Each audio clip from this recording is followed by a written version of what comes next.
Hello everyone, स्वागत है आप सभी का जीडीसी फार्मा एमसीक्यूज के इस चैनल पर। और इस इम्पॉर्टेंट एमसीक्यूज के सीरीज में चलिए आज हम यहाँ पर देखने वाले हैं model paper complete syllabus model paper number 2 और ये इस पूरे सीरीज का पार्ट नंबर 24 होने वाला है।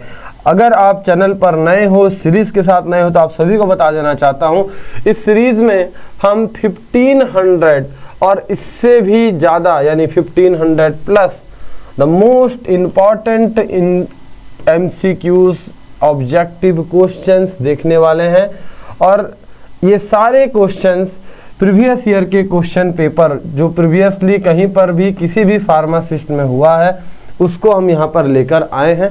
सारे प्रीवियस ईयर के क्वेश्चंस यहाँ पर डाले गए हैं, साथ ही साथ मोस्ट एक्सपेक्टेड क्वेश्चंस भी डाले गए हैं जिसका इस्तेमाल आप हर प्रकार के फार्मासिस्ट एग्ज़ाम में कर सकते हो, चाहे वो आपका स्टेट लेवल का रहे, नेशनल लेवल का रहे, इवन डिस्ट्रिक्ट लेवल पर भी अगर कोई फार्मासिस्ट का एग्ज़ाम होता है, हर एक एग्ज़ाम में, हर एक फार्मा एग्ज़ाम में आपको ये सीरीज़ हेल्प करने वाला है। ठीक है, तो अभी बहुत सारे वैकेंसीज सामने आने वाले भी हैं, जैसे रेलवे फार्मासिस्ट अभी एग्ज़ाम होना है, इंडियन सिपाही फार्मासिस्ट है, एयर मैन में फार्मासिस्ट की वैकेंसी है, एयर फोर्स में, एम्स का हर साल इसका एम्स CRE का पेपर होता है, SSC का भी अभी फेज 16 का पोस्ट आने वाला है, ESIC, ECHS और ऐसे बहुत सारे एग्ज़ाम्स हैं जो आपको हर समय देखने को मिलते हैं। इवन कोई सा भी एग्ज़ाम क्यों ना रहे, कोई सा भी वैकेंसी क्यों ना आए, हर एक वैकेंसी का अपडेट मैं आप सभी को देता हूं GDC pharma jobs YouTube channel पर। तो उस चैनल पर भी ज़रूर से एक बार विज़िट करना, उसमें भी देखना बहुत सारे ऐसे जॉब्स हैं, बहुत सारे ऐसे इंफॉर्मेटिव वीडियोज़ हैं, प्रिपरेशन स्ट्रेटजी हैं जिसका इस्तेमाल करके आप अपने फार्मासिस्ट एग्ज़ाम में और अच्छा परफॉर्म कर सकते हो।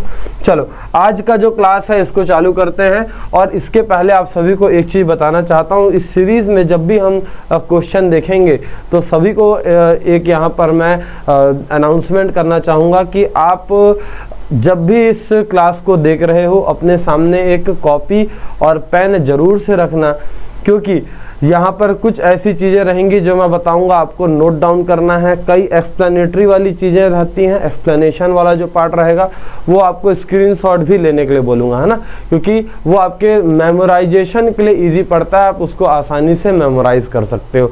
तो यहाँ पर बात करेंगे, इन सभी क्वेश्चंस को लेते हुए चलेंगे। साथ ही साथ एक बात और है कि ड्यूरिंग द क्लास कई सारे क्वेश्चंस ऐसे रहते हैं जहां पर आपको खुद से कमेंट करके आंसर देना होता है ना, उस क्वेश्चन को मैं स्किप करता हूं और वो क्वेश्चन आपको कमेंट करके उसका सही आंसर देना है। तो जिस क्वेश्चन को स्किप किया उसका क्वेश्चन नंबर लिखना और जस्ट सामने उसका सही आंसर लिखना और कमेंट करके बताना। ठीक है, इससे आपका रिवीजन भी अच्छा होगा और आप हर एक क्वेश्चन को यहाँ पर कंप्लीट तरीके से समझते हुए देखते हुए चलोगे।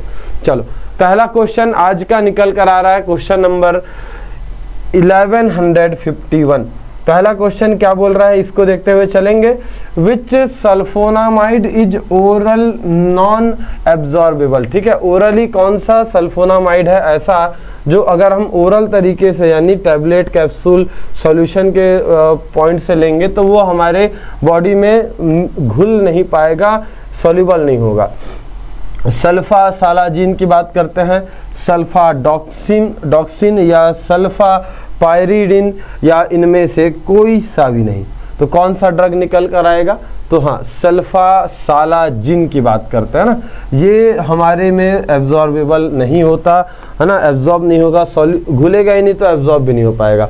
सल्फा सालाजिन नहीं होगा, बाकी सारे ड्रग्स यहाँ पर होते हैं, सारे के सारे ड्रग्स एब्जॉर्ब होते हैं, क्लियर करना। सल्फा सालाजिन का इस्तेमाल अल्सरेटिव कोलाइटिस है ना, हमारे अगर कोलॉन्स में, हमारे इंटेस्टाइन के कॉलॉन्स में अगर इन्फ्लामेशन मिलता है, अल्सर होता है, तो उस कंडीशन पर इसका इस्तेमाल करते हैं। और किसी भी तरीके का कोई भी इन्फ्लामेटरी बाउल सिंड्रोम रहे, IBD, इन सभी में इसका इस्तेमाल होता है। नेक्स्ट क्वेश्चन देखो, anti dopaminergic drug used as anti emetic, एक ऐसे यहाँ पर ड्रग के बारे में बताओ जो डोपामिन के रिसेप्टर को ब्लॉक करता है और उसका इस्तेमाल एंटी इमिटिक के तौर पर भी करते हैं, यानी उल्टी अगर आता है, वोमिट होता है तो उससे लड़ने के लिए, उससे बचने के लिए भी इसका इस्तेमाल करते हैं। तो आंसर यहाँ पर क्या निकलेगा, पहले सारे ऑप्शंस को पढ़ो, क्लोरप्रोमाजिन, मेटोक्लोप्रामाइड या डोमपेरिडोन, या इनमें से सारे के सारे निकल कर आएंगे। तो इसका सही आंसर क्या हो जाएगा, ये सारे ड्रग्स हैं जिनका इस्तेमाल किया जाता है एंटी एमिटिक के तरीके से, डोपामिन रिसेप्टर को ये ब्लॉक करते हैं। एक बार पूरा इसका क्लासिफिकेशन देखना, एंटी एमिटिक के तौर पे कौन कौन से ड्रग का इस्तेमाल करते हैं। तो पहला तो एंटी कोलिनर्जिक ड्रग्स आते हैं, हायोसिन, डाइसाइक्लोमिन, इनका इस्तेमाल होगा। कुछ एंटी हिस्टामिनिक ड्रग्स का भी इस्तेमाल करते हैं जो H1 रिसेप्टर को ब्लॉक करता है, डाइफेनहाइड्रामिन, डाइमेनहाइड्रिनेट, प्रोमिथाजिन, ये पॉपुलर ड्रग्स हैं। इसके बाद जो डोपामिन D2 रिसेप्टर को ब्लॉक करता है, न्यूरोलेप्टिक्स बोलते हैं, क्लोरप्रोमाजिन देख लिए है ना, क्लोरप्रोमाजिन, ट्राइफ्लूप्रोमाजिन निकल कर आ जाएगा। प्रोकाइनेटिक ड्रग में क्या निकलता है आपका, मेटोक्लोप्रामाइड, डोमपेरिडोन, है ना, ये सभी ड्रग्स आ जाएंगे। सीसाप्राइड, मोसाप्राइड, ये सारे ड्रग्स, प्राइड वाले ड्रग, इटोप्राइड आ जाएगा। 5-HT3 ब्लॉकर, 5-HT3 ब्लॉकर में सेट्रॉन वाले ड्रग आते हैं, ओंडैन सेट्रॉन, ग्रेनी सेट्रॉन, पेलोनोसेट्रॉन, रेमोसेट्रॉन, सेट्रॉन वाले ड्रग्स है ना, जिसके सफिक्स में सेट्रॉन लिखा रहेगा, ये सभी ड्रग्स 5-HT3 रिसेप्टर को ब्लॉक करता है। इसके बाद नेचुरल किलर 1 NK1 रिसेप्टर के एंटागोनिस्ट का बात कर लेंगे, है ना। तो एप्रेपिटेंट निकल कर आ जाएगा ना, पिटेंट वाले ड्रग्स यहाँ पर देखने को मिल रहे हैं। और इसके बाद कुछ एडजुवेंट एंटी एमिटिक्स का भी जिक्र है, तो यहाँ पर डेक्सामिथासोन ये निकल कर आएगा। आप सभी को बताना चाहूँगा कि इस स्लाइड का स्क्रीनशॉट रख लो, एंटी हिस्टामिनिक को रिवाइज करने के लिए बहुत अच्छा तरीका निकलेगा। चलिए नेक्स्ट देखते हैं, all of the following drug are essential drug except, इसमें से कौन सा ड्रग एसेंशियल ड्रग के कैटेगरी में नहीं आता। तो यहाँ पर ऑक्ट्रियोटाइड की बात करते हैं, एट्रोपिन निकल कर आएगा, पैरासीटामोल या कैलामाइन लोशन, तो सारे के सारे यहाँ पर एसेंशियल ड्रग रहेंगे। एक्सेप्शनल रहेगा आपका पहला पार्ट, है ना। इस वाले ड्रग्स के अलावा बाकी सारे के सारे ड्रग्स आपको एसेंशियल ड्रग के कैटेगरी में मिलकर आ जाएंगे। ठीक है, ये चीज़ क्लियर कर लेना। इसका इस्तेमाल किस लिए किया जाता है जी, एक्रोमेगाली के ट्रीटमेंट में करते हैं। नेक्स्ट क्वेश्चन देखो, a patient having obesity requires which type of dose, अगर कोई पेशेंट है बहुत मोटा है, ठीक है, बहुत ज़्यादा फैट है उसके बॉडी में, बहुत ओबेसिटी अगर बहुत ज़्यादा है, तो उस कंडीशन पर उसको जो ड्रग दिया जाएगा उसका डोज कैसा रहेगा ये पूछ रहा है। पहला बोल दिया नॉर्मल डोज, है ना, लार्ज डोज में देना पड़ता है, रिड्यूस्ड डोज, है ना, डोज धीरे धीरे कम करना पड़ता है। मान लो एक दिन 400 mg दिए, एक दिन 300 mg देंगे, 200, 100, ऐसे करते करते कम करना है। तो यहाँ पर क्या निकलेगा और क्यों निकलेगा, क्या आ जाएगा, पेशेंट को अगर ओबेसिटी है तो लार्ज डोज में देना रहेगा मेडिसिन। रीज़न क्या है कि भाई यहाँ पर जब तक मेडिसिन अपने ऑप्टिमम कंसंट्रेशन में या प्लाज्मा में बराबर कंसंट्रेशन में नहीं पहुँचेगा तब तक वो इफ़ेक्ट नहीं करेगा। तो इसका बॉडी सरफेस ज़्यादा है इस पर्सन का, है ना, फैट ज़्यादा है, इस कारण से हमको यहाँ पर क्या करना है भाई, यहाँ पर लार्ज डोज में मेडिसिन देना पड़ता है ना। लार्ज डोज में मेडिसिन दोगे तभी जाकर ये इसका वॉल्यूम ऑफ डिस्ट्रीब्यूशन भी ज़्यादा हो पाएगा और मेडिसिन अपना काम करेगा।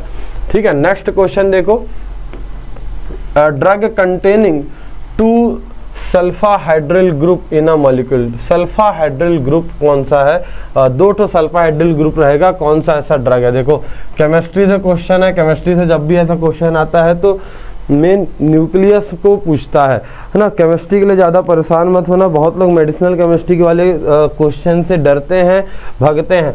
ज़्यादा नहीं, केमिस्ट्री से मुश्किल से, खासकर मेडिसिनल केमिस्ट्री से 4 से 5 MCQ ही आता है। इससे ज़्यादा नहीं, 4 से 5 क्वेश्चन, और वो भी ऐसा बेसिक ही आता है। तो यहाँ पर ब्रिटिश एंटील्यूसाइड की बात करेंगे, ethylene diamine tetra acetic acid, penicillamine की बात करेंगे, या इनमें से कोई सा भी नहीं। तो क्या निकलेगा सही आंसर यहाँ पर? ब्रिटिश एंटील्यूसाइड, है ना, BAL जिसको बोला जाता है। ये क्लियर करना भाई, इसको एज अ एंटीडोट भी इस्तेमाल किया जाएगा, एंटीडोट के तरीके से काम करता है। ये चिलेट बनाता है, इनएक्टिव चिलेट बनाएगा। नेक्स्ट क्वेश्चन देख लो, endothelium dependent relaxing factor of blood, ठीक है, रिलैक्सिंग फैक्टर बताएंगे, endothelium dependent relaxing factor, acetyl choline, nor adrenaline, ठीक है, नाइट्रिक एसिड, नाइट्रिक ऑक्साइड, या इनमें से कोई सा भी नहीं आएगा। तो इस क्वेश्चन का करेक्ट आंसर आपको कमेंट करके बताना है, ठीक है, कमेंट करके इस क्वेश्चन का सही आंसर बताएंगे। चलिए, ये क्वेश्चन स्किप हुआ। क्वेश्चन नंबर 1156 था ना, 1156 कमेंट करके बताना।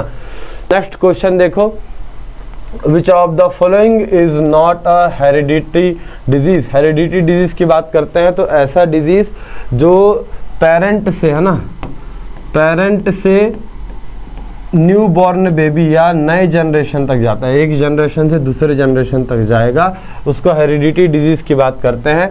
हीमोफीलिया, ठीक है, या क्रेटिनिज्म की बात करते हैं, सिस्टिक फिब्रियोसिस, या थैलेसीमिया की बात कर लो। तो देखना, मदर से चाइल्ड तक जाएगा, पेरेंट से चाइल्ड तक जाएगा, सारे आ जाएंगे। यहाँ पर क्रिटिनिज्म की बात कर लो, ये नहीं रहेगा। बाकी सारे के सारे जो डिजीज हैं ये एक जनरेशन से यानी पेरेंट से चिल्ड्रन तक जाएगा, ये क्लियर कर लेना, ठीक है। एक हाइपोसिक्रेशन होता है थायराइड हार्मोन्स का, खासकर चिल्ड्रंस में। तो ये अनडेवलप्ड सेक्स ऑर्गेन्स है ना, इसमें क्या होता है, सेक्स ऑर्गेन्स प्रॉपरली डेवलप नहीं हो पाते। नेक्स्ट क्वेश्चन देखेंगे तो क्या निकल कर आ रहा है, द लाइटिक एंजाइम, क्या बोल रहा है जी, lytic enzyme released by sperm, sperm से कौन सा लाइटिक एंजाइम निकलता है, लाइगेज निकलता है, एक्रोजोम निकलता है, एंड्रोजेमोन की बात करते हैं, या हियालुरोनिडेज एंजाइम की बात करेंगे। कौन सा लाइटिक एंजाइम है ये बताना है जी। लाइटिक एंजाइम स्पर्म्स से निकल रहा है तो क्या निकलेगा, हियालुरोनिडेज एंजाइम की बात करते हैं। लाइटिक होता है यानी ब्रेक डाउन करता है, तोड़ने वाला काम करता है, ठीक है। इसका अगर बात कर लो तो it catalyse the degradation of hyaluronic acid, है ना, हियालुरोनिक एसिड को डिग्रेडेशन को और बढ़ाता है और जल्दी करवाता है, कैटालिसिस का एक्शन करता है।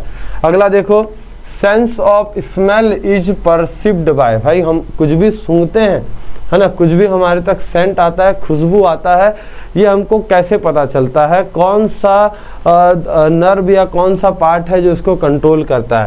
पहला पिट्यूटरी की बात कर लो, हाइपोथैलेमस करता है, ऑल्फैक्टरी लोब करता है, या सेरिब्रम करेगा, क्या करेगा, कौन सा चीज इसको हैंडल करता है। तो यहाँ पर करेक्ट आंसर आएगा सर, यहाँ पर ऑल्फैक्टरी लोब की बात करते हैं ना। बाकी पिट्यूटरी हार्मोन्स हो जाएगा, हाइपोथैलेमस हमारे बॉडी में क्या करता है, ये हाइपोथैलेमस बॉडी टेम्परेचर को रेगुलेट करेगा। यहाँ पर क्लियर करना है ना, हमको ऑल्फैक्टरी नर्व्स या ऑल्फैक्टरी लोब की बात करेंगे, किसमें प्रेजेंट रहता है, तो हमारे सेरिब्रम, ब्रेन के सेरिब्रम वाले पार्ट में प्रेजेंट रहेगा। नेक्स्ट क्वेश्चन देखो, the study of the structure and function of cell, cell के स्टडी को क्या बोलते हैं ये बताने बोला है।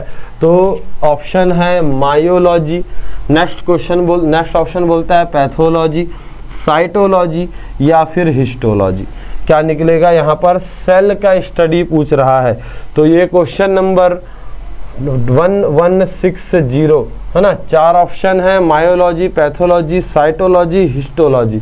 ये वाला क्वेश्चन है जो इसको आपको इसका आंसर कमेंट करके बताना है। बहुत इजी सा क्वेश्चन है ना, कमेंट करेंगे और कमेंट करके इसका सही आंसर बताएंगे, बिल्कुल मिस्टेक नहीं होना चाहिए, ठीक है। बहुत ही आसान, बहुत ही बेसिक सा क्वेश्चन है। नेक्स्ट देखो, इसको स्किप किया हमने। अगला देखेंगे, what is the phase 3 of healing in in uncomplicated surgical wounds, ठीक है, सर्जिकल वुंड्स की बात करते हैं तो कौन सा स्टेज निकल कर आएगा फेज 3 में? हीमोस्टेसिस फेज आता है, इन्फ्लामेटरी फेज आता है, हीलिंग स्टेज आता है, या प्रोलिफरेशन स्टेज आएगा? कौन सा स्टेज यहाँ पर निकलेगा? तो करेक्ट आंसर प्रोलिफरेशन स्टेज है ना। अनकॉम्प्लिकेटेड वुंड हीलिंग की बात करते हैं। देखो सबसे पहले यहाँ पर देखना टोटल 4 फेज आपको देखने को मिल रहा है। पहला हीमोस्टेसिस फेज, तो यहाँ पर तुरंत ही होता है, ठीक है, ऑकर्स इमीडिएटली, है ना। इसमें प्लेटलेट आपके एग्रीगेट होते हैं, ब्लड का कोगुलेशन होता है। इसके बाद इन्फ्लामेशन, ठीक है, देखो इन्फ्लामेशन होगा तो क्या होगा?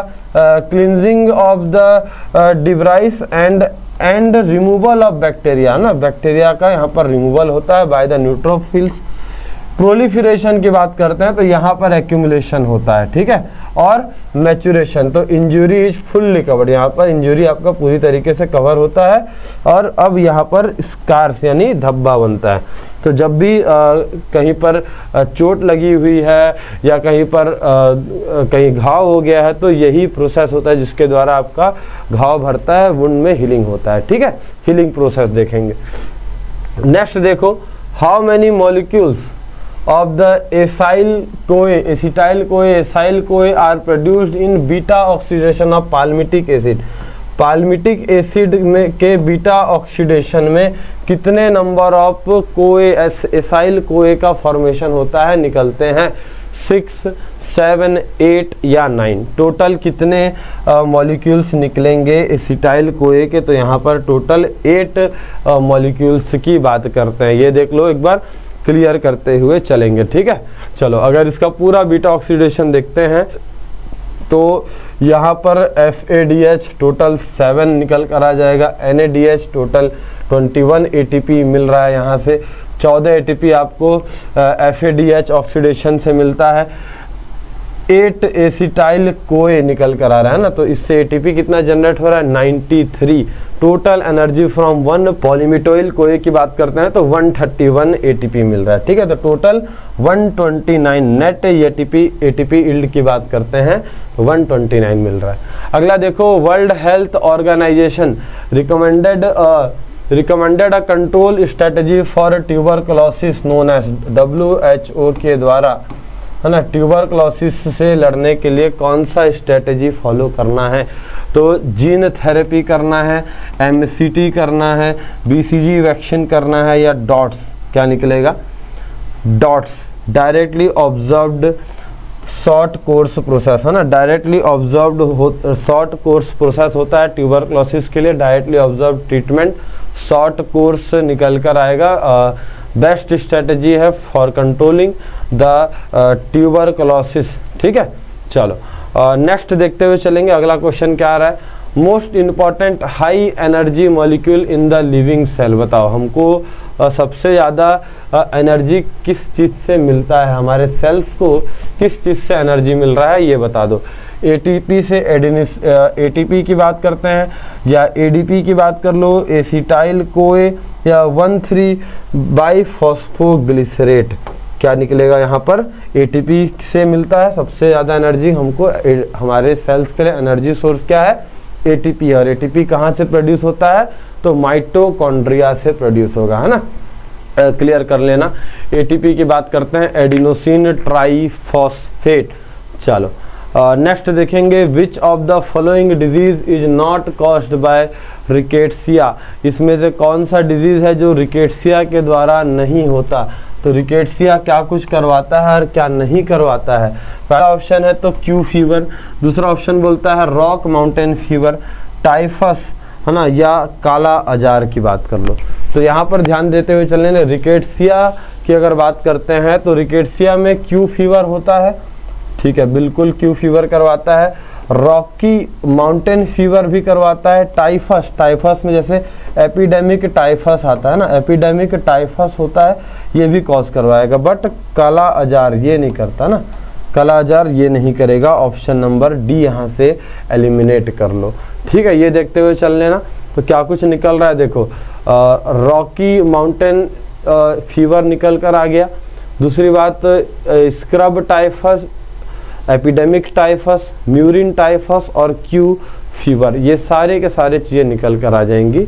एक्सेप्शनल आपके कल आ जा। अगला देखो, the fundamental principle law of similia, similia यानी सिमिलर है ना, सिमिलर्स या equal falls under which therapy. देखो अलग अलग मेडिसिन के थेरेपी होते हैं, आयुर्वेदिक हो रहा है, सिद्धा होता है मेडिसिन सिस्टम, होम्योपैथी होता है, आयुर्वेदिक, सिद्धा, होम्योपैथिक, ये सभी निकल कर आएगा। तो इसमें बताओ लॉ ऑफ सिमिला किसके अंदर आ रहा है? आयुर्वेदिक, सिद्धा, होम्योपैथी, एरोमा थेरेपी। तो यहाँ पर क्या निकलेगा सही आंसर? हाँ, होम्योपैथी। होम्योपैथी में लॉ ऑफ सिमिला इसको किया जाता है, इसके बेसिस पर चलता है। ठीक है, क्लियर करना। बाकी और भी देखते हुए चलेंगे, फंडामेंटल प्रिंसिपल्स देखते हुए चलेंगे। तो कौन कौन सा आ रहा है?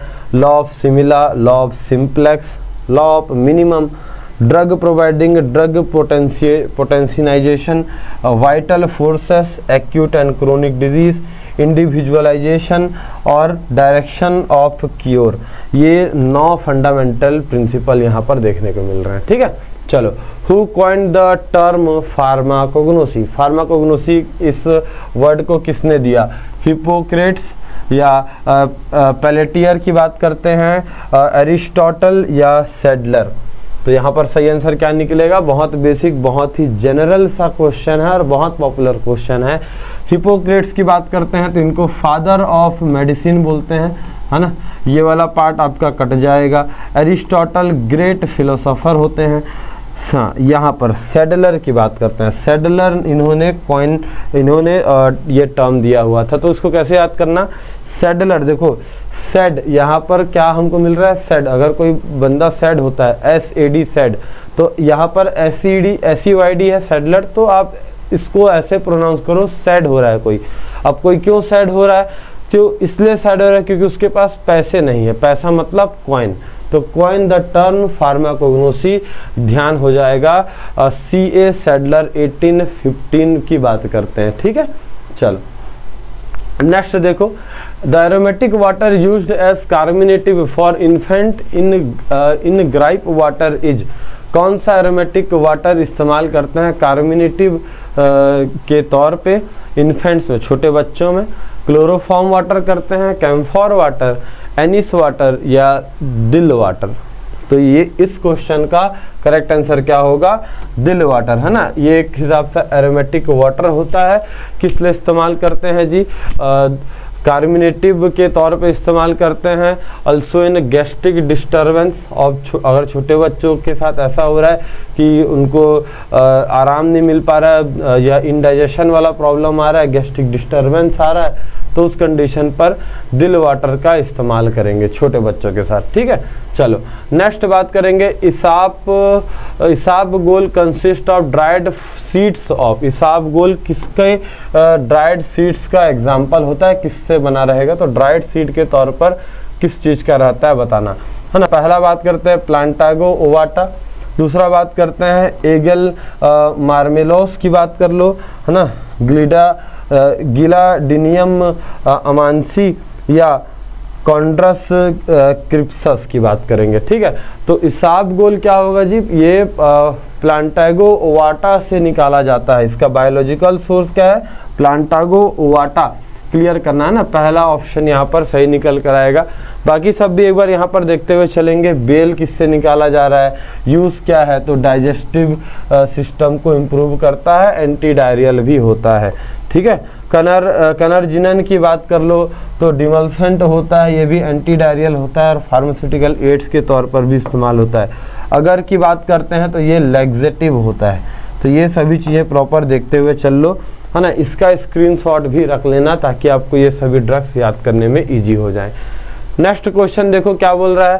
Citric acid cycle is the final pathway during the oxidation of. Citric acid cycle जो होता है ना, साइट्रिक एसिड साइकिल किसके पाथवे, फाइनल पाथवे होता है? किस किस चीज़ के ऑक्सीडेशन में? पहला बोल दिया कि कार्बोहाइड्रेट के ऑक्सीडेशन में फाइनल पाथवे होगा, या लिपिड या प्रोटीन, या फिर बात करेंगे ये सारे के सारे। तो साइट्रिक एसिड अपने को हर जगह में देखने को मिलेगा ना। यहाँ पर साइट्रिक एसिड पाथवे, अगर कार्बोहाइड्रेट लेकर चलोगे तो उसके मेटाबॉलिज्म में भी फाइनल पाथवे यही निकलेगा, लिपिड में भी और प्रोटीन में भी, सभी में यहाँ पर निकल कर आएगा, है ना। देखते हुए चलना। लास्ट में क्या एसिटाइल कोए बना रहा है, और फिर ये एसिटाइल कोए कहाँ जुड़ता है, TCA साइकिल। TCA साइकिल बोल लो, साइट्रिक साइकिल बोल लो, सेम है, ठीक है। अगला देख लो, following amino acid does not exhibit optical isomer. इसमें से कौन सा ऐसा अमाइनो एसिड है जो जिसमें ऑप्टिकल आइसोमर जो नहीं बनाता। तो पहला बात करेंगे सेरिन, एलानिन, ग्लाइसिन या ल्यूसिन की बात करो। तो ये 4 ऑप्शंस हैं और इसका सही आंसर भी आपको कमेंट करके बताना है। तो कमेंट में लिखेंगे क्वेश्चन नंबर 1171, ठीक है। और इसका सही आंसर क्या है ये कमेंट करके बताएंगे। चलो इस क्वेश्चन को यहाँ से मैं स्किप कर रहा हूँ। इस क्वेश्चन का सही आंसर भाई आपको कमेंट करके बताना है, ठीक है। चलो ये क्लियर करते हुए चल लेना। नेक्स्ट क्वेश्चन देखते हैं। अगला क्वेश्चन क्या बोल के आ रहा है, the titration based on the use of silver nitrate, है ना। Titration based on the use of silver nitrate are called dash titration. Silver nitrate के लिए यूज कर रहे हैं, कौन सा टाइट्रेशन होगा, ये फार्मास्यूटिकल एनालिसिस से क्वेश्चन निकल के आ रहा है जी। अर्जेंटोमेट्रिक टाइट्रेशन बोलते हैं, कॉम्प्लेक्सोमेट्रिक टाइट्रेशन या एम्पेरोमेट्रिक टाइट्रेशन, कंडक्टोमेट्रिक टाइट्रेशन। क्या आएगा सही आंसर यहाँ पर, हाँ ऑप्शन नंबर ए अर्जेंटो, है ना। यहाँ पर देखो अर्जेंटोमेट्रिक टाइट्रेशन अगर हमने इस्तेमाल किया है सिल्वर नाइट्रेट का, तो ये ऑप्शन नंबर ए अर्जेंटोमेट्रिक टाइट्रेशन की बात करते हैं। इस कंडीशन में क्या हो रहा है, द प्रेसिपिटेशन, है ना, precipitation is the process of conversion. जितने भी आपके सॉल्यूशन रहेंगे उनको सॉलिड में कन्वर्ट किया जाएगा, जो कि इनसॉल्युबल फॉर्म में होते हैं, ठीक है। या और इस टाइट्रेशन में अधिकतर मेटालिक हैलाइड्स या सिल्वर नाइट्रेट AgNO3 का इस्तेमाल करते हैं। नेक्स्ट क्वेश्चन देखो, choose the right option about एक्रीडीन। एक्रीडीन के बारे में यहाँ पर बताएंगे क्या होता है। एंटी एरोमेटिक होता है, नो एरोमेटिक, नॉन एरोमेटिक होता है, या एरोमेटिक होता है, या इनमें से कोई सा भी नहीं। तो एक्रीडीन की बात करेंगे तो एरोमेटिक कंपाउंड में आ जाएगा एक्रीडीन, है ना। कंपाउंड किस तरीके का होता है जी, एक्रीडीन आपका पॉलीसाइक्लिक एरोमेटिक डाइस के तौर पर यूज किया जाता है। एंटी न्यूप्लास्टिक, एंटी माइक्रोबियल और इमेजिंग एक्टिविटी, है ना।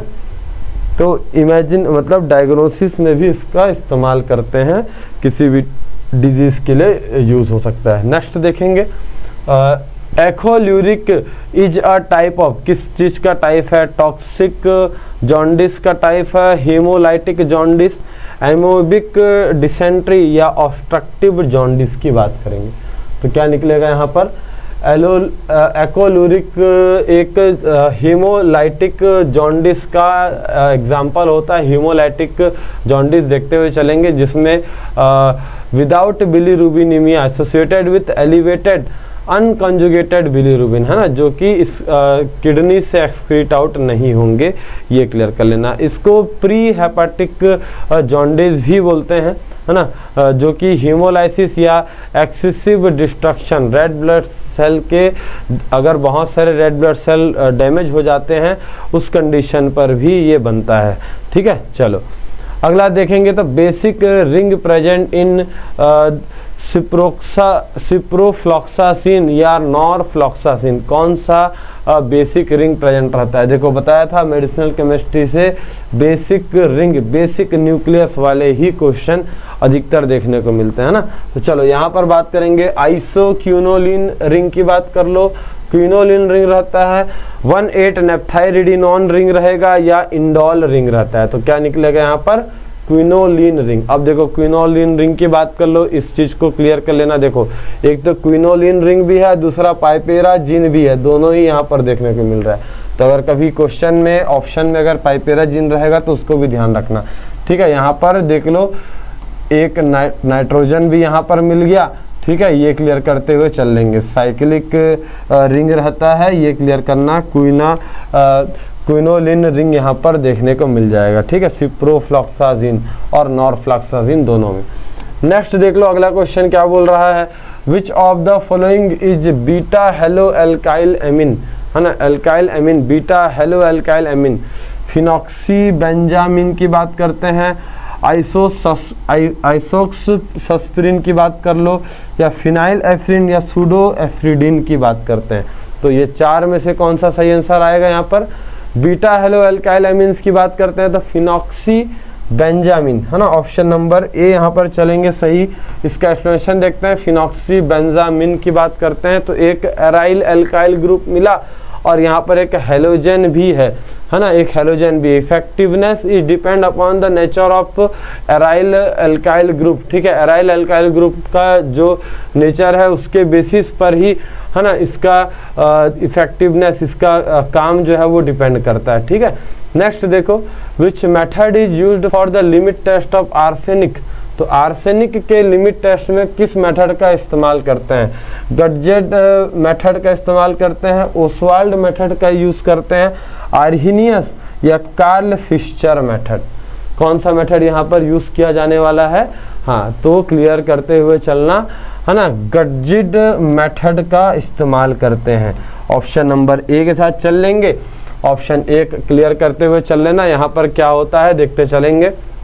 Arsenic gas with hydrogen ion ये येलो स्टेन बनाता है मर्क्यूरिक क्लोराइड पेपर पर, जिसका मतलब है ना presence in the presence of reducing agent जैसे कि पोटेशियम आयोडाइड। अब यहाँ पर बात करते हैं, intensity of the stain is proportional to the amount of arsenic present.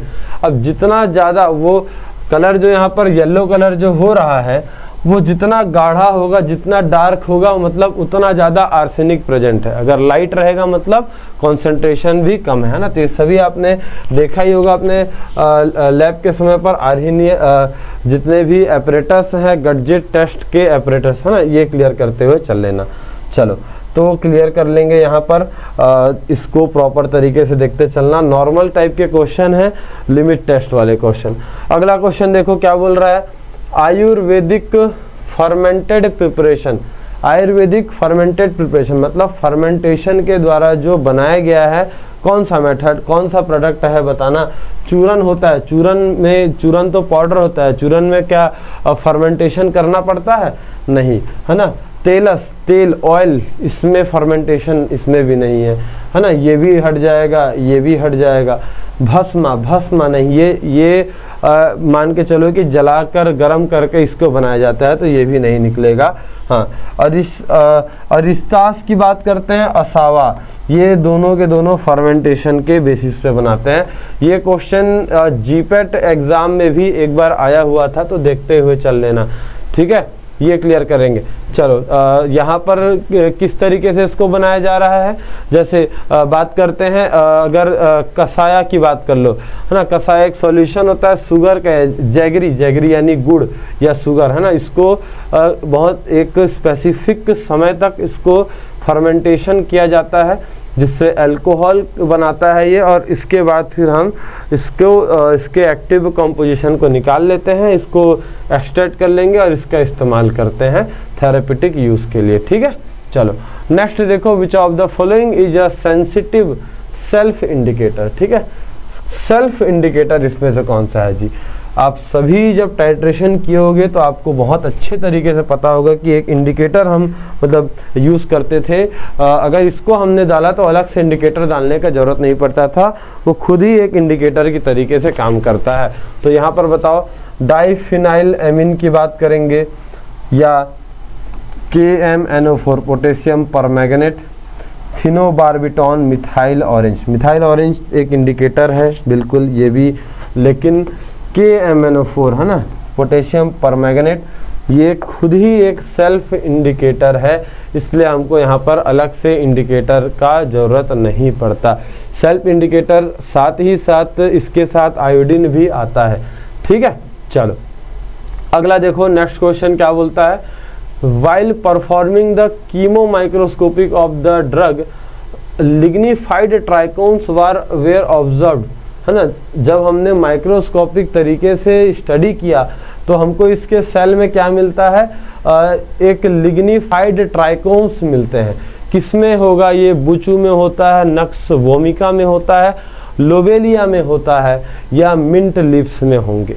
बताओ, लिग्निफाइड ट्राइकोम्स की बात करते हैं तो किस में आ जाएगा, नक्स वोमिका के साथ चलेंगे, है ना, नक्स वोमिका में निकल कर आ जाएगा लिग्निफाइड ट्राइकोम्स। साथ ही साथ ये कैसे रहते हैं, सेल्स और एपिडर्मिस के बीच में धसे हुए रहते हैं, इन दोनों के बीच में रहेंगे। एक चीज़ और भी यहाँ पर क्लियर कर लेना, है ना, इसका इस्तेमाल किस लिए करते हैं ये आप कमेंट करके बताएंगे। नक्स वोमिका का इस्तेमाल किस लिए किया जाता है, तो क्वेश्चन नंबर 1180, है ना, कमेंट करके बताना, यूज ऑफ नक्स वोमिका।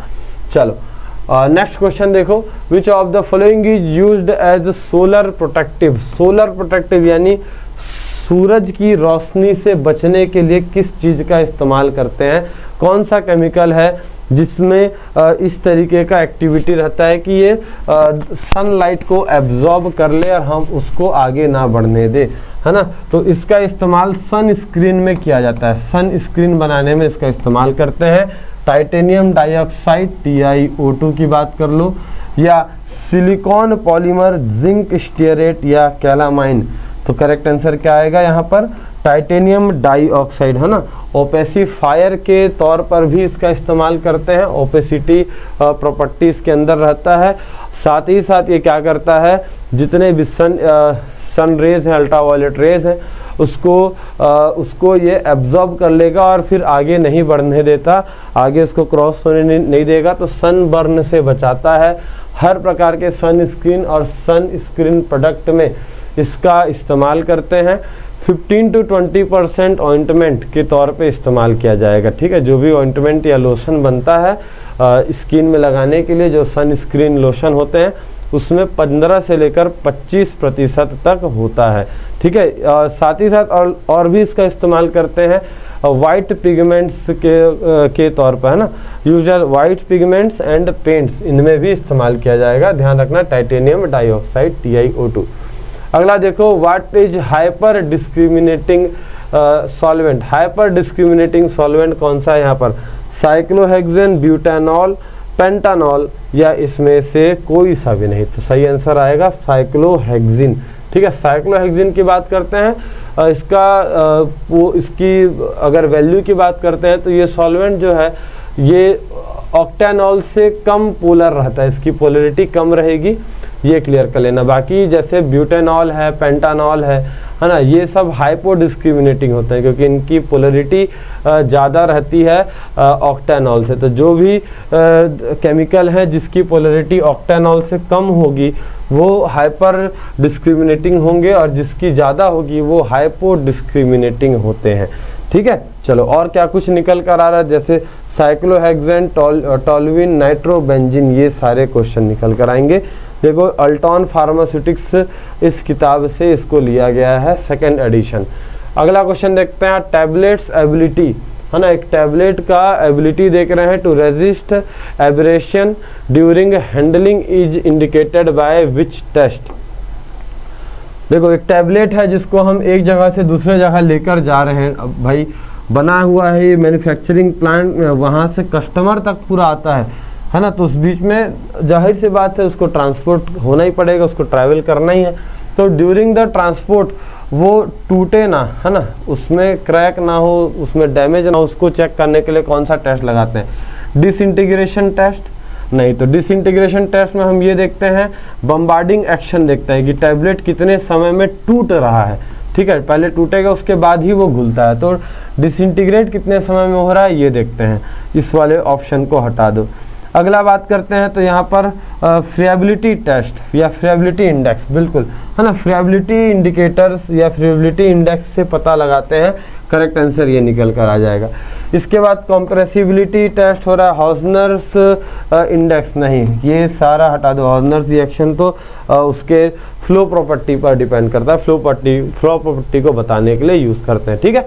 यहाँ पर बात करते हैं, देखो रॉसे फ्रिएबिलेटर का इस्तेमाल करते हैं जिसमें हम 6 टैबलेट्स डालते हैं, ठीक है। और ये देखो ये इस तरीके से गोल गोल घूमता है, ठीक है, गोल घूमेगा तो अब यहाँ पर कैसा है देखो, इस तरीके का चक्का बना हुआ है, यहाँ पर एक सेक्शन बना है जिसमें हमने 6 टैबलेट रखे हुए हैं। अब जब ये इस तरीके से घूमता है तो घूमेगा तो ऊपर जाएगा, यहाँ से अब टैबलेट सीधा नीचे गिरते हैं। ठीक है, तो नीचे गिरेंगे कितने, 6 इंच की डिस्टेंस से, दूरी से नीचे गिरते हैं। तो इसको रोटेट किया जाता है 25 आरपीएम में, है ना, 25 आरपीएम में 4 मिनट के लिए रोटेट करते हैं। तो 25 × 4 = 400 इक्वल टू 100, तो टोटल 100 रोटेशन किया जाता है। इसके बाद फिर इसका इंडेक्स निकालते हैं। ठीक है, इसका परसेंटेज निकालते हैं, कितना परसेंट हमारा वेट लॉस हुआ है। चलो नेक्स्ट क्वेश्चन देखो, which of the following is used as mild antiseptic eye lotion. Mild antiseptic eye lotion के तौर पर किसका इस्तेमाल होता है जी, antiseptic, boric acid, acetic acid, nitric acid या सल्फ्यूरिक एसिड। क्या आ जाएगा यहाँ पर, आई लोशन एंटीसेप्टिक की बात करते हैं ना, तो यहाँ पर बोरिक एसिड निकल कर आएगा, H3BO3 बोरिक एसिड का इस्तेमाल करते हैं। ऑप्थेल्मिक प्रॉपर्टी, ऑप्थेल्मिक काट देना यार, दिमाग खराब हो गया। बोरिक एसिड ऑप्थेल्मिक है ना, इसका इस्तेमाल आई वॉश के लिए किया जाता है। इरिटेशन अगर हो रहा है आंखों में तो उसके लिए इसका इस्तेमाल करते हैं। ठीक है, इरिटेशन से बचाने के लिए, या अगर जैसे हम कहीं पर ट्रैवल किए हैं और आंखों में धूल घुस गया बहुत ज़्यादा, तो उस कंडीशन पर भी आई वॉश के तौर पर इस्तेमाल होता है। नेक्स्ट देखो, nature of propellant is determined by. Propellant जो एरोसॉल में इस्तेमाल किया जाता है उसका नेचर कैसे पता चलेगा, किसके द्वारा, कौन से मेथड से पता चलता है, तो कार्ल फिशर मेथड से, गैस क्रोमेटोग्राफी, हाइड्रोमीटर, या इसमें से कोई सा भी नहीं। यहाँ पर बात करते हैं प्रोपेलेंट, तो गैस क्रोमेटोग्राफी से इसका नेचर पता चलता है। बाकी सभी चीज़ें भी देखते हुए चलेंगे, उसका आइडेंटिफिकेशन कैसे हो रहा है, जैसे वेपर प्रेशर है ना, तो प्रेशर गॉज से देखा जाता है। उसकी डेंसिटी किससे चेक करते हैं, तो हाइड्रोमीटर या पिकनोमीटर से करते हैं।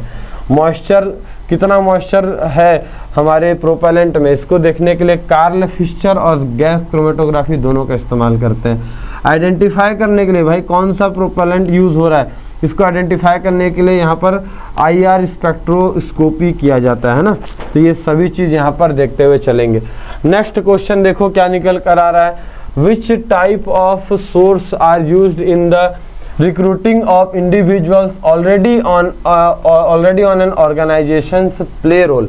ठीक है, देखो मान के चलो एक कंपनी है जिसमें अगर 200 लोग काम कर रहे हैं, ठीक है, 200 लोग काम कर रहे हैं और यहाँ पर फिर से हम उनको अपॉइंट कर रहे हैं। ठीक है, नया नहीं कर रहे हैं, ठीक है, उन्हीं चीज़ों को, उन्हीं लोगों को कर रहे हैं जो ऑलरेडी वहाँ पर काम कर रहे हैं, तो कुल मिला के हम एक हिसाब से उनको प्रमोशन ही दे रहे हैं। ठीक है, तो यहाँ पर किस तरीके का सोर्स कहलाता है, ये इंटरनल सोर्स होता है, एक्सटर्नल सोर्स होता है, डायरेक्ट मेथड या इनडायरेक्ट मेथड। सोच के देखो, अगर लोग पहले ही उस कंपनी में काम कर रहे हैं और हम उसी कंपनी में उनको फिर से रिक्रूटमेंट करवा रहे हैं, फिर से उनको दे रहे हैं, तो ये इंटरनल सोर्स होगा, है ना, बाहर से नहीं।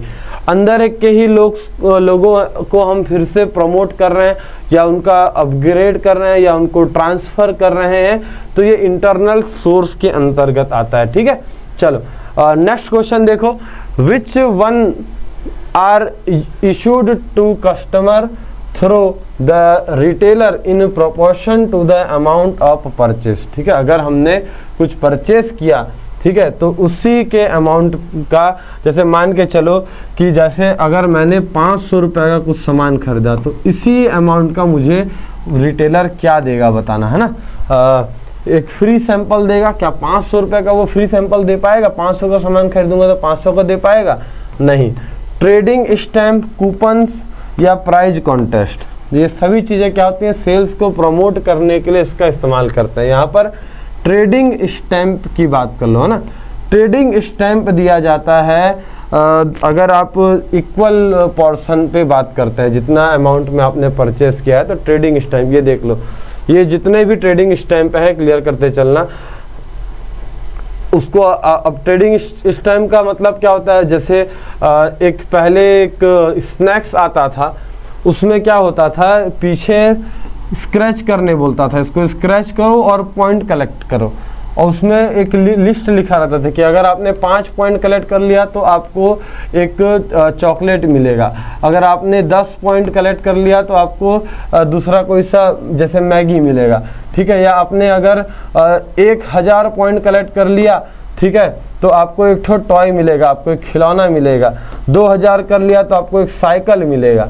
तो इससे क्या होता है कि भाई उनके सेल्स में प्रमोशन मिलेगा। एक बार किसी बंदे ने कुछ खाया, मान लो एक बार उसके में 10 पॉइंट मिल गया, अगले बार में और ज़्यादा मिल जाएगा, तो ये सब लालच के कारण वो और प्रोडक्ट परचेस करने लगता है ना। तो इसी कारण से हमने यहाँ पर भी यही होता है, फ्री स्टैम्प है ना, अपन स्टैम्प दे रहे हैं, ट्रेडिंग स्टैम्प देते हैं। अब बोल दिए कि अगर आपके पास 40 स्टैम्प है तो उस कंडीशन पर आपको ये फ्री दिया जाएगा, उसी अमाउंट का जितने का उसने परचेस किया उसका हमने स्टैम्प दे दिया, वो स्टैम्प को जमा करेगा, उसके एक्सचेंज में उतने ही अमाउंट का कोई सा दूसरा प्रोडक्ट वो ले सकता है, ये निकल कर आएगा। ठीक है, चलो अगला क्वेश्चन देखो, which bank were established to offer long term loans to farmer at fair interest rate.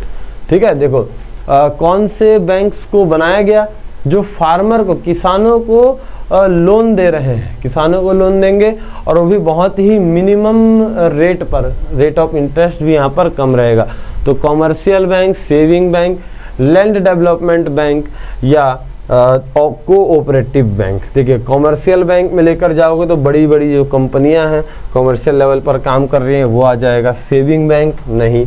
हाँ, लैंड डेवलपमेंट बैंक की बात कर लो, थोड़ा सा कोरिलेट कर सकते हो, फार्मर से रिलेटेड कर लेना, आपको समझ में आ जाएगा। लंबे समय तक के लिए यहाँ पर लोन मिलता है और वो भी बहुत ही कम दाम में, बहुत ही कम इंटरेस्ट पे लिया जाता है। ठीक है, ये क्लियर करते हुए चलेंगे। चलो, तो यहाँ पर अगर जैसे बात कर लो, जैसे तमिलनाडु में है, आंध्र प्रदेश, कर्नाटक, महाराष्ट्र, गुजरात, यहाँ पर डेवलप हो रहे हैं, यहाँ पर इम्प्रूवमेंट इनका देखने को मिल रहा है। नेक्स्ट क्वेश्चन देखो, यहाँ पर ampicillin capsule should be used with in 24 months, this statement comes under. ठीक है, क्या बोल रहा है, एम्पिसिलिन कैप्सूल को 24 महीने है ना, यानी 2 साल के अंतर्गत यूज कर लेना है, इसके बाद अगर यूज करोगे तो वो खराब हो जाएगा, काम नहीं करेगा। तो ये कौन से शेड्यूल के अंदर आ रहा है, इस पर क्लिक करेंगे। पहला शेड्यूल सी, शेड्यूल सी क्या बताता है जी, ये बताता है बायोलॉजिकल प्रोडक्ट है ना, जितने भी ऐसे भी ड्रग्स हैं जो किसी बायोलॉजिकल, किसी लिविंग ऑर्गेनिज्म से लिए गए हैं तो शेड्यूल सी में आते हैं। इसमें शेड्यूल सी और C1 दोनों आता है। शेड्यूल सी जिसमें हम पेरेंटल ड्रग्स का इस्तेमाल करते हैं ना, पेरेंटल ड्रग्स जिसको अपन वाया सिरिंज देते हैं, और C1 नॉन पेरेंटल ड्रग आते हैं, नॉन पेरेंटल ड्रग। आर की बात करते हैं तो मैकेनिकल कॉन्ट्रासेप्टिव्स आते हैं ना, मैकेनिकल कॉन्ट्रासेप्टिव्स जैसे लेटेक्स, रबर्स, कॉन्डोम्स, ये सभी आ जाएंगे शेड्यूल आर में। शेड्यूल एम की बात करते हैं, ये होता है गुड मैन्युफैक्चरिंग प्रैक्टिस, GMP होता है, और ये भी 3 अलग अलग प्रकार के होते हैं, M1, M2 होता है और M3।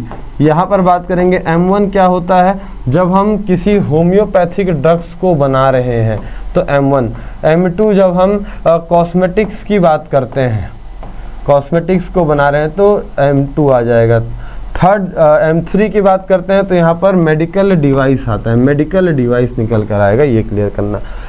शेड्यूल पी ये आपका लाइफ पीरियड बताता है ना, शेड्यूल पी क्या बताता है, लाइफ पीरियड, और P1 जो है वो पैक साइज बताता है, P1 पैक साइज बताएगा और शेड्यूल पी लाइफ पीरियड। तो यहाँ पर हम कहीं ना कहीं लाइफ पीरियड ही बता रहे हैं एमिकासिन का, एम्पिसिलिन का, कि भाई 24 मंथ्स के अंदर ही ये अच्छा रहेगा, इसके बाद एक्सपायर हो जाएगा। तो एक्सपायरी टाइम बता रहा है शेड्यूल पी, ये समझ के चल लो। ठीक है, चलो क्लियर करना। नेक्स्ट देखेंगे, potassium chromate is used as an indicator. Potassium chromate का यूज़ किस मेथड में एज अ इंडिकेटर लेकर चलते हैं, तो पहला ऑप्शन है यहाँ पर मोहर्स मेथड में इस्तेमाल करते हैं, वोल्हार्ड मेथड में इस्तेमाल करते हैं, फेजेंस मेथड, या इनमें से कोई सा भी नहीं। क्या निकलेगा सही आंसर? Potassium chromate. तो मोहर्स मेथड में इसका इस्तेमाल करते हैं। क्लियर करना, एंड पॉइंट बताता है और एंड पॉइंट यहाँ पर निकल कर आ जाएगा।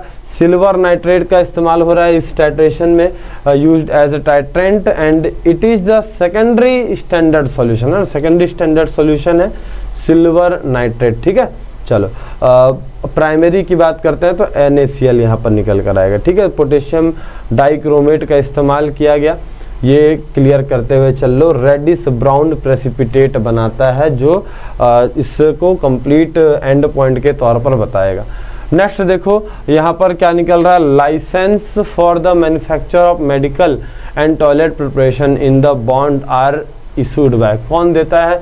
मेडिसिनल एंड टॉयलेट प्रिपरेशन के लिए लाइसेंस कौन दे रहा है? कस्टम कलेक्टर देता है, एक्साइज कमिश्नर, सेंट्रल गवर्नमेंट या लाइसेंसिंग अथॉरिटी? बताओ, जूरिस्प्रूडेंस का क्वेश्चन है तो यहाँ पर एक्साइज कमिश्नर के ओर से। जब भी अगर आप ये लाइसेंसिंग अथॉरिटी देखकर ये तुक्का मत लगा देना या इसको बिना श्योरिटी के आंसर मत लगाना, है ना। एक्साइज कमिश्नर रहता है जो इशू करेगा लाइसेंस किसके लिए? जितने भी आपके मेडिसिनल एंड टॉयलेट प्रिपरेशन से हैं उन सभी में एक्साइज कमिश्नर यहाँ पर मेन चलेगा। ठीक है, चलो अगला देखो, who among the given is not the common member of PCI and pharmacy council of India and drug technical advisory board? कौन सा इसमें से नहीं है ये पूछ रहा है। Director general of health service, director of the central drug laboratory, director of the central research institute या ड्रग कंट्रोलर ऑफ इंडिया? तो इसमें से कौन सा नहीं रहने वाला? तो director of the central research institute, CRI की बात करते हैं। CRI का सॉली यहाँ के मेंबर नहीं रहेंगे। देखो PCI के पूरे मेंबर्स एक बार देखते हैं, PCI के और DTAB के मेंबर देखते हैं। तो PCI में टोटल कुल मिलाकर यहाँ आपको 20 मेंबर देखने को मिल रहे हैं ना, 20 मेंबर। 8 मेंबर आपके इलेक्टेड होंगे, ठीक है, 9 नॉमिनेटेड होते हैं, 3 एक्स ऑफिशियो मेंबर। तो इसमें director general of health service आया, सेंट्रल ड्रग लेबोरेटरी आया, ड्रग कंट्रोलर ऑफ इंडिया आया, ये तीनों यहाँ पर आ गए। उसी प्रकार से यहाँ DTAB के भी मेंबर्स देख लो। तो यहाँ पर टोटल 20 यहाँ 18 मेंबर यहाँ पर देखने को मिलेंगे। नॉमिनेटेड में 5, इलेक्टेड में 5 और एक्स ऑफिशियो में 8 मेंबर। यहाँ पर कौन कौन से मेंबर्स हैं देखते चलेंगे। Director general health service, drug controller of India, central drug laboratory Kolkata, है ना, लेकिन सेंट्रल रिसर्च इंस्टीट्यूट CRI के नहीं रहेंगे, ये क्लियर करना। ठीक है, चलिए अगला क्वेश्चन देखो, class 1 lakh area can be used for which purpose? Class 1 lakh के लिए कौन सा निकल कर आएगा बताना। Packaging and storage area, manufacturing area, sterile and aseptic area, ये सभी में इस्तेमाल कर सकते हैं। तो एक चीज़ क्लियर करना, जब भी एसेप्टिक एरिया बनाते हैं, एसेप्टिक एरिया बनाया जाता है, उस कंडीशन पर 3 अलग अलग क्लासेस आपको देखने को मिल सकते हैं। क्लास 100, क्लास 1000, क्लास 10,000 और क्लास 1 लाख। ठीक है, क्लास 1 लाख। तो इसका मतलब क्या होता है कि जैसे क्लास 100 हमने लिया, तो क्लास 100 एरिया का मतलब क्या होता है कि किसी भी कमरे के पर क्यूबिक फीट में ज़्यादा से ज़्यादा पार्टिकल्स की संख्या 100 होनी चाहिए। पर क्यूबिक फीट एरिया में मैक्सिमम नंबर ऑफ पार्टिकल्स 100 होने चाहिए। तो ये आपका 100 क्लास 100 एरिया। उसी प्रकार से 1000, 10,000 और 1 लाख।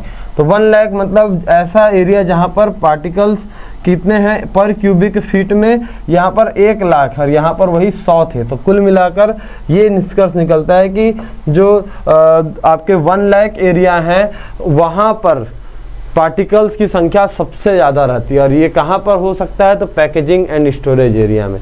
अगर स्टेराइल या एसेप्टिक एरिया में डालोगे, है ना, तो क्या प्रॉब्लम होगा भाई? पूरी तरीके से आपका प्रोडक्ट डैमेज हो जाएगा। प्रोडक्ट डैमेज होगा, उसके अंदर माइक्रो ऑर्गेनिज्म का कंटामिनेशन मिलेगा, डस्ट पार्टिकल्स में कंटामिनेशन मिलेगा। लेकिन हमने रखा यहाँ पर पैकेजिंग एरिया में, क्योंकि अभी आपका जो ड्रग है वो प्राइमरी पैकिंग होके आ चुका है ना। पहले ड्रग आपका बन चुका और वो प्राइमरी पैकिंग हो चुका है, मतलब जैसे कोई सा टैबलेट है उसका स्ट्रिप में वो पैक हो चुका है। अब बाहर से अगर डस्ट आ भी रहा है तो कोई दिक्कत नहीं होगा। ठीक है, चलो अगला देखो, which of the following is regulatory authority of Australia? Regulatory authority बताएंगे ऑस्ट्रेलिया का, pharmaceutical and medical device agency PMDA जिसको बोलते हैं, थेरेपेटिक गुड एडमिनिस्ट्रेशन TGA, या medicine and health care product regulatory authority, central drug standard control organisation, ये तो India का होगा, CDS को इंडिया का। यहाँ पर बात करेंगे तो थेरेपेटिक गुड एडमिनिस्ट्रेशन TGA निकल कर आता है, इसका स्क्रीनशॉट लेकर रख लेना, ठीक है। USA का क्या होता है, United state food and drug administration, US FDA या FDA बोल लो। UK का क्या होता है, यूनाइटेड किंगडम, तो medicine and health care product regulatory agency MHRA बोलते हैं। ऑस्ट्रेलिया में आपका TGA निकलेगा, इंडिया में CDS को निकलता है। कनाडा की बात कर लो है ना, तो यहाँ पर थेरेपेटिक प्रोडक्ट डायरेक्टोरेट निकलेगा, ये क्लियर करते चलना, ठीक है। तो सभी कंट्री के अलग अलग ड्रग रेगुलेटरी बॉडीज होते हैं, सभी के अलग अलग नियम होते हैं। नेक्स्ट क्वेश्चन देखो, फिर से जूरी से ही चल रहा है। Which among the following is an analytical agency constituted for efficient administration of DNC act, बताओ। एनालिटिकल एजेंसी की बात करते हैं, तो एनालिटिकल एजेंसी का काम क्या है, एनालिसिस करने का, लेबोरेटरी वाला जिसका काम है ना। तो देख लो यहाँ पर सेंट्रल ड्रग लेबोरेटरी, चलो ये तो सही निकल कर आएगा। Controlling authority, drug technical advisory board या कंसल्टिव कमिटी, नहीं, सही आंसर क्या निकलेगा यहाँ पर, option A central drug laboratory. देखो अगर आप बात करोगे ड्रग एंड कॉस्मेटिक एक्ट, तो इसके एडमिनिस्ट्रेटिव बॉडीज की अगर बात करते हो तो 3 अलग अलग तरीके के बॉडीज यहाँ पर मिलकर बनते हैं। पहला तो एडवाइजरी बॉडी है ना, एडवाइजरी बॉडी जिसका काम है एडवाइस देना, जिसका काम है सलाह देना, सलाहकार की तरीके से काम करता है। तो एडवाइजरी बॉडी देखो, drug technical advisory board, advice आया, ये वर्ड आया यहाँ पर। ड्रग कंसल्टिव कमिटी, ये भी एडवाइस दे रहा है, एडवाइस निकल कर आ गया। एनालिटिकल बॉडी जो क्या करता है, टेस्ट करता है, ठीक है, प्रैक्टिकल्स करता है, central drug laboratory, drug control laboratories इन स्टेट और गवर्नमेंट एनालिस्ट। एग्जीक्यूटिव बॉडी में कंट्रोलिंग अथॉरिटी आता है, लाइसेंसिंग अथॉरिटी, ड्रग इंस्पेक्टर और कस्टम कलेक्टर्स, ये सभी निकल कर आएंगे, है ना। तो इसका एडमिनिस्ट्रेटिव बॉडी जरूर से देखते हुए चलना। नेक्स्ट क्वेश्चन देखो, as per schedule O of the Drug and Cosmetic Rule 1945, the minimum Riedel-Walker coefficient for grade 1 and grade 3 black disinfectant fluids कितना होना चाहिए, ग्रेड 1 के लिए कितना और ग्रेड 3 के लिए कितना, ये बताते हुए चलेंगे। 18 and 5, 10 and 18, 18 and 14 and 5 and 14, तो यहाँ पर करेक्ट आंसर करते चलेंगे। 18 रहेगा किसके लिए, 1 ग्रेड 1 और ग्रेड 3 के लिए 5 रहता है। रीडल वॉकर कोफिशिएंट बात करेंगे, ठीक है। चलो ये देखते हुए चल लेना, ग्रेड 1 के लिए 18, ग्रेड 2 के लिए 10, ग्रेड 3 के लिए यहाँ पर 5 रहने वाला है। अगला क्वेश्चन देखो, which of the following emulsifying agent is from plant source, plant source से कौन सा यहाँ प्लांट प्रोडक्ट कौन सा है, ये देख लो। एग यॉक की बात करते हैं, एग यॉक नहीं, ये तो एग से निकाला जा रहा है। इसके बाद पॉलीसॉर्बेट, लैनोलिन या पैक्टिन, कौन सा है जो प्लांट से निकाल रहे हैं, प्लांट के द्वारा आने वाला, तो यहाँ पर पैक्टिन की बात करेंगे ना। पैक्टिन एक प्लांट सोर्स से निकाले जाने वाला इमल्सिफाइंग एजेंट होगा, ये क्लियर कर लेना। चलो नेक्स्ट बात करते हैं और क्या निकल कर आएगा क्वेश्चन, तो consumer credit is also known as, consumer credit को और क्या बोलते हैं, ट्रेड क्रेडिट बोलते हैं, बैंक क्रेडिट, इंस्टॉलमेंट क्रेडिट या कस्टमर एडवांस, तो क्या निकलेगा यहाँ पर, इंस्टॉलमेंट क्रेडिट, ठीक है, इंस्टॉलमेंट क्रेडिट के नाम से जाना जाएगा। देखना ये थोड़े drug store and business management या बोल सकते हो फार्मास्यूटिकल मैनेजमेंट वाले क्वेश्चंस भी यहाँ पर डाले गए हैं, ठीक है, क्योंकि फार्मासिस्ट में ऐसे क्वेश्चन आते हैं, रेलवे में भी इक्का दुक्का क्वेश्चन आता है और एम्स में भी मैनेजमेंट से क्वेश्चन देखने को मिले हैं, है ना। तो देखते हुए चलना, ये सारे क्वेश्चंस भी देखते चलेंगे। नेक्स्ट देखो, which technique of sale promotion is a very expensive method and used only by big organisation. देखो एक देखो, अब यहाँ पर सेल प्रमोशन के लिए अलग अलग तरीके के कॉन्टेस्ट होते हैं, अलग अलग तरीके के इवेंट्स प्रोग्राम्स होते हैं, अलग अलग मेथड होते हैं। तो इसमें एक ऐसा मेथड है जो जिसमें पैसे बहुत ज़्यादा लगते हैं, मतलब एडवर्टाइजमेंट में पैसा बहुत लग रहा है। Free sample, trading stamp, coupon या प्राइज कॉन्टेस्ट। तो क्या आएगा यहाँ पर? Free sample. भाई देखो, बहुत सी बड़ी बड़ी कंपनियां क्या करती हैं, अपने पहले फ्री सैंपल देते हैं। भाई पहले फ्री सैंपल देंगे, अब तो फ्री सैंपल का भी तो खर्चा है ना, फ्री सैंपल उनको तो बनवाना पड़ा, उनको तो जरूर से वो रेडी करना पड़ा, तो रेडी किए तो पैसा लगा, लेकिन अब वो उसको फ्री में लोगों को दे रहे हैं, तो फ्री सैंपल में उनको ज़्यादा पैसा लगता है और बड़ी कंपनियां ही इसको कर पाती हैं। नेक्स्ट क्वेश्चन देखो, which one among the following can consider as home trade? Home trade के तौर पर किसको देखेंगे? फॉरेन एजेंट को देखते हैं, एक्सपोर्ट ट्रेड, इंपोर्ट मर्चेंट की बात कर लो, या मैन्युफैक्चरर। तो यहाँ पर क्या निकलेगा? होम ट्रेड के तौर पर यहाँ मैन्युफैक्चरर की बात करेंगे। ठीक है, चलो तो ये क्लियर कर लो। बाकी हर एक क्वेश्चन आपको देखते हुए चलना है, और जहाँ जहाँ पर मैंने आपको बोला है कि आपको कमेंट करके सही आंसर बताना है, तो प्लीज़ उन क्वेश्चंस पर आप कमेंट करिए, उन क्वेश्चंस का करेक्ट आंसर जरूर से यहाँ पर आपको मेंशन करते चलना है। ठीक है, चलो तो इस पूरे सीरीज़ को अच्छे से देखते चलो, अपने फ्रेंड्स के साथ भी इसको शेयर करो, ताकि वो भी अपना फार्मासिस्ट का एग्ज़ाम अच्छे तरीके से प्रिपेयर कर सके। बाकी अभी और भी क्वेश्चंस आने वाले हैं, और भी मॉडल पेपर्स हैं यहाँ पर, और आप डाउनलोड कर लो GDC क्लासेस ऐप, क्योंकि वहाँ पर आपको बहुत सारे ऐसे कोर्सेज, बहुत सारे आपको टेस्ट सीरीज मिलने वाले हैं, जिससे आप बहुत अच्छे तरीके से प्रिपरेशन भी अपना कर सकते हो। ठीक है, चलो तो अभी के लिए यहाँ पर इसे एंड करते हैं, मिलते हैं आप सभी से एक नए वीडियो में नए क्वेश्चंस के साथ। All the very best, stay connected, God bless you.